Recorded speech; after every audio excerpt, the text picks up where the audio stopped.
Sulid ang mga kongresista. Sulid mga kabunyog ang mga kongresista. Kaya yung sinasabi ng kampo ni Sara, yung si, ano yon, sino ba yon? Si Congressman Ungab, sabi ni Congressman Ungab, marami ng mga kongresista ang hindi boboto sa impeachment ni Sara. Yung Nationalist People's Coalition in PC, nag-meeting sila, hindi daw sila susuporta. Yung National Unity Party ni Puno, hindi. Nandun si Puno, tapos may mga member doon ng NUP, bumoto sila para sa mga motions. Ibig sabihin, isa lang na kongresista ang kontra, si Rufus. Bakit kasi yung mga kongresista sa sitwasyong ito hindi hati? Alam nyo, kung sana si Sara nag-a-appear dito sa Kamara, sa Justice Committee, at yung mga abogado niya nag-a-appear, nakikipag-argue, ibig sabihin, linalabanan talaga, riniribat, siguro may mga makukumbinsing miyembro ng Justice Committee. Ito hindi, naiinsulto ang Justice Committee. Bakit naiinsulto? Unang-una, hindi nila nire-respeto ang Justice Committee. Wala daw jurisdiction, wala daw due process, wala eh. Kumbaga, ang pakiramdam ng mga kongresista, binabasto sila ni Sara Duterte. Bratinila si Sara. Bratinila. Kumbaga, para kay Sara Duterte, hindi ko kayo kinikilala. Yung mga abogado ni Sara, ganun din. Yung mga abogado ni Sara, sumulat. O tapos ang sulat hindi malinaw. Kung a-attend ba sila, kung hindi. Tapos naglabas ng pahayag si Sara. May one-page na statement, linabas sa social media, sa media, pero wala siyang sulat sa Kamara. Kung hindi ka a-attend sa Justice Committee, kung responsable kang leader, professional ka, vice president ka, dapat marunong kang magrespeto sa Justice Committee. Kahit alam mo na karamihan dyan ay hindi naman sa'yo, hindi mo kakampi, irespeto mo pa rin. Irespeto mo pa rin. Wala eh. Talagang bastos ang kampo ni Sara. Imaginin mo, ki-questionin yung jurisdiction. Hindi kinikilala yung jurisdiction ng Justice Committee, ni hindi man lang sumulat ng formal. Yung formal na sulat na talagang sinasabi mong hindi kami a-attend kasi ganito, ganyan. Hindi. Wala. Ano yan? Walang respeto sa batas. Walang respeto. Yung pananagutan, walang ganung konsepto sila Sara Duterte. Ang mga Duterte talaga, walang konsepto ng pananagutan. Kaya, kung nangyayari tuloy, yung mga kongresista, mayroon namang mga kongresista doon na gusto pa rin talagang marinig yung rebuttal ni Sara. Gusto nilang makita. Kasi sa tingin nila, mahina ang ebidensyang ito. Gusto namin pag narinig sana nila yung rebuttal ni Sara, baka makumbinsi sila. Kaya lang, anong ginagawa ng kampo ni Sara? Binabastos. Hindi daw nila kinikilala ang jurisdiction ng Justice Committee. Paano mo hindi kikilalanin? Ano yan eh? Kongreso yan. Kung siya ay hinalal ng mga tao, si Sara Duterte, hinalal din yan ng mga tao. At sa konstitusyon, yan ang binigyan ng power ng konstitusyon na mag-initiate ng impeachment complaint. Hindi mo pwedeng baliwalain yan. Unang-una, ano bang pinag-uusapan dito? Ang ginastos mo ba, sarili mong pera? Kung sarili niyang pera ang ginastos niya, walang problema dyan. Yan, pera ng bayan yan eh. Pera ng bayan yan.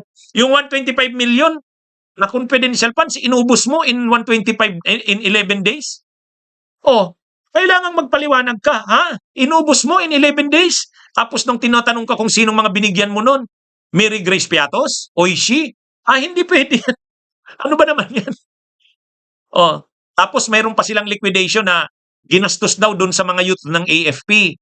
May activity ang AFP sa youth, ginastusan daw ng confidential funds ni Sara. Nung tiningnan yung records, hindi naman pala may sariling budget yung activity na yon. Reneflect na lang na ang ginastos galing sa confidential funds kahit hindi. So kailangan nilang magpaliwanag doon. Tapos nagrenta sila ng mga safe houses. Milyon ang ginastos sa safe houses. Ay grabe. Kaya ang dami talagang dapat ipaliwanag ni Sara doon. Ngayon, bakit kailangan niyang sagutin lahat yon? Kasi hindi niya pera yon. Pera yon ng taong bayan. Kaya lang, binabaliwala ni Sara.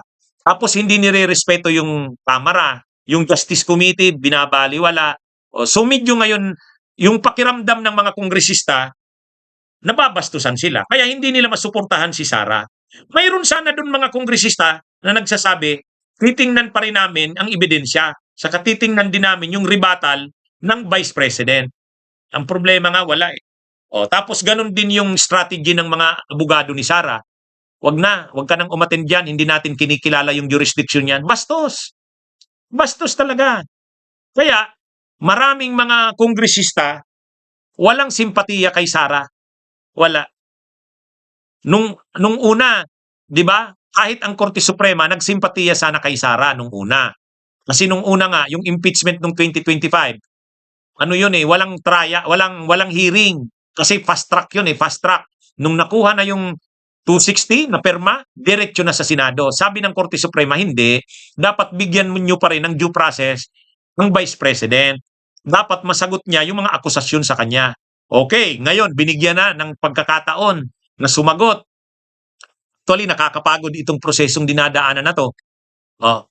Ang Kamara, kung tatanungin lang ang Kamara, ayaw nila ng prosesong ito. Kasi kaya naman ng makuha yung more than one-third eh. Ang gusto ng Kamara, yung fast track. Kasi karamihan naman ng mga kongresista gustong i-impeach na si Sara. Di doon na lang sa Senado maglabanan. Ang problema, yung Korte Suprema, hindi eh. Sabi ng Korte Suprema, idaan nyo pa rin sa due process. O ngayon, yan na yung ginagawa. Kaya nga hirap na hirap si Congresswoman Beatrix Listro eh. O, kaya lang, habang binibigyan naman si Sara ng due process, nagrereklamo pa rin, wala daw siyang due process. Sus, ang haba-haba na ng prosesong pinagdadaanan, wala pa rin due process. Tapos sasabihin mo, walang jurisdiction? Ay, mga kabunyog, mga kababayan. Ha? Oh. Kaya, alam nyo, lahat ng mga inimpeach na mga officials ng nakaraan, nagre-respeto sa impeachment. Nagre-respeto sa impeachment. Ito lang ang ini-impeach na official na hindi nagrespeto sa impeachment. Si Sara Duterte.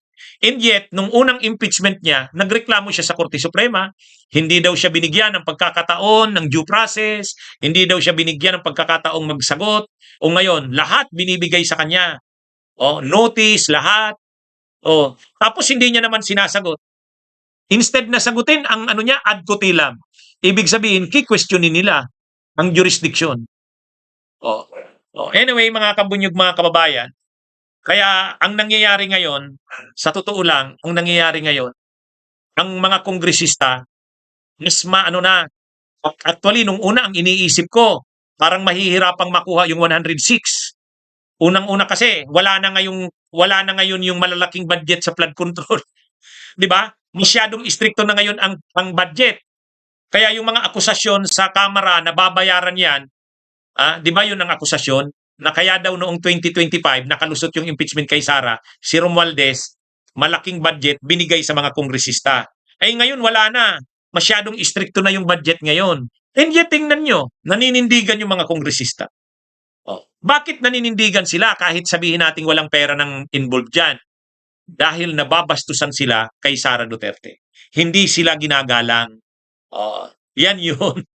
Walang respeto sa mga institusyon. Ang yabang. Bratinela nga eh.